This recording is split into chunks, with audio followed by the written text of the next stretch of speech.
कानपुर देहात के गांव की एक झोपड़ी में अपनी पत्नी, बेटी और बेटे के साथ रह रहे कृष्ण गोपाल सत्ता की नजर में भूमाफिया बन गए, क्योंकि उनकी झोपड़ी उस जगह पर थी जो कागजों में सरकारी थी।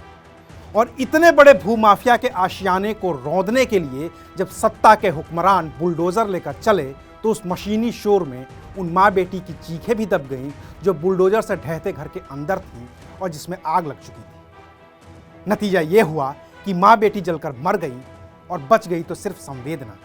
उस परिवार के प्रति जिसके लिए जितना जिम्मेदार सत्ता के हुक्मरान हैं, उससे कतई कम जिम्मेदार विपक्ष में बैठे हुए वो नेता नहीं हैं जो कभी खुद भी इस प्रदेश के साहिब मसनद यानी कि सत्ताधीश रह चुके हैं और अब उनकी पूरी राजनीति का केंद्र महज फेसबुक और ट्विटर तक महदूद रह गया है।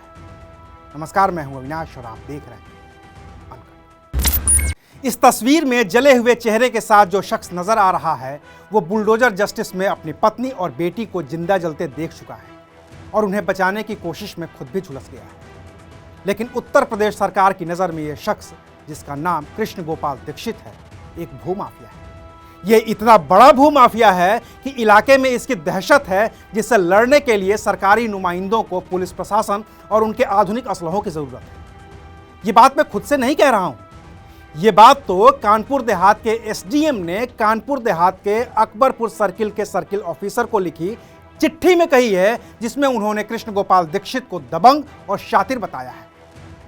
अब इस सीईओ के सामने अगर मुख्तार अंसारी जैसे माफिया होते तो पता नहीं ये एसडीएम साहब किन शब्दों में उन्हें नवाजते और कौन सी भाषा में पुलिस फोर्स की मांग करते। बहरहाल एसडीएम साहब को इतने शातिर और दबंग माफिया का घर उजाड़ने के लिए पुलिस मिली और भरपूर मिली। इतनी पुलिस कि उसने न सिर्फ घर को जमींदोज किया बल्कि उस घर के मलबे में जल रही मां बेटी की चीखों को भी दफन कर दिया।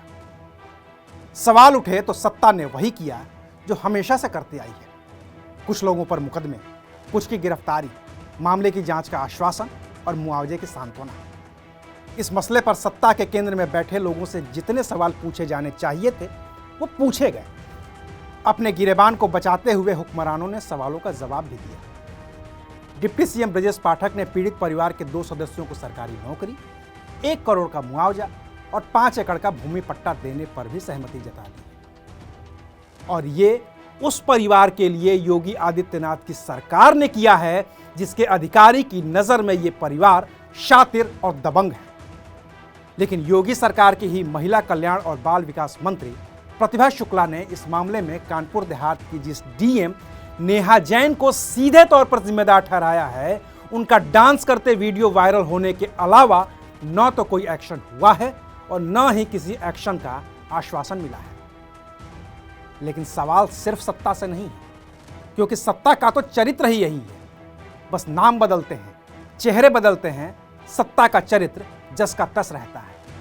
इसलिए सवाल है उस विपक्ष से जो खुद भी कभी इसी सत्ता के सिंहासन पर आसीन हो चुका है। सवाल है उन अखिलेश यादव से जो साल 2012 से 2017 तक इसी प्रदेश के मुख्यमंत्री रह चुके हैं। सवाल है मायावती से जो 4 बार इस प्रदेश की मुखिया रह चुकी हैं। सवाल है उस कांग्रेस से जिसने भारत जोड़ने के लिए तो यात्रा कर ली, लेकिन उसके नेता कानपुर देहात तक नहीं पहुंच पाए। सवाल इन लोगों से यह नहीं है कि ये कानपुर देहात में गोपाल कृष्ण के घर क्यों नहीं पहुंचे। इनसे सवाल सिर्फ इतना है कि जब 2017 में आई सरकार ने बुलडोजर जस्टिस की शुरुआत की तो इनमें से एक भी नेता उस बुलडोजर के सामने क्यों नहीं खड़ा हुआ कि यह गलत है। इन नेताओं ने उस बुलडोजर के सामने खड़े होकर क्यों नहीं कहा कि बुलडोजर निर्माण की मशीन है, विध्वंस की नहीं। लेकिन इन्हें ट्विटर और फेसबुक से फुर्सत मिलती तब तो ये जमीन पर उतरते। अखिलेश भैया को अपनी जवानी कुर्बान गैंग पर नाज है और मायावती को अपने दलित वोट बैंक पर। कांग्रेस को भरोसा है कि उसका तो वोट बैंक है ही नहीं, तो क्यों ही जमीन पर उतरकर सरकार से झगड़ा मोल लें। भीम आर्मी वाले चंद्रशेखर वैसे तो हर जगह पहुंचते हैं, लेकिन इस बार मामला सजातीय नहीं था तो वो भी ट्विटर पर ही रह गए।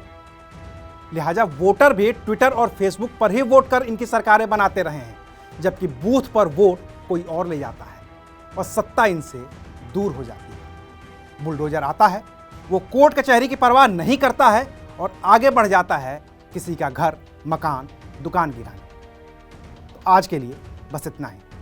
शुक्रिया, आप देख रहे थे अनकट।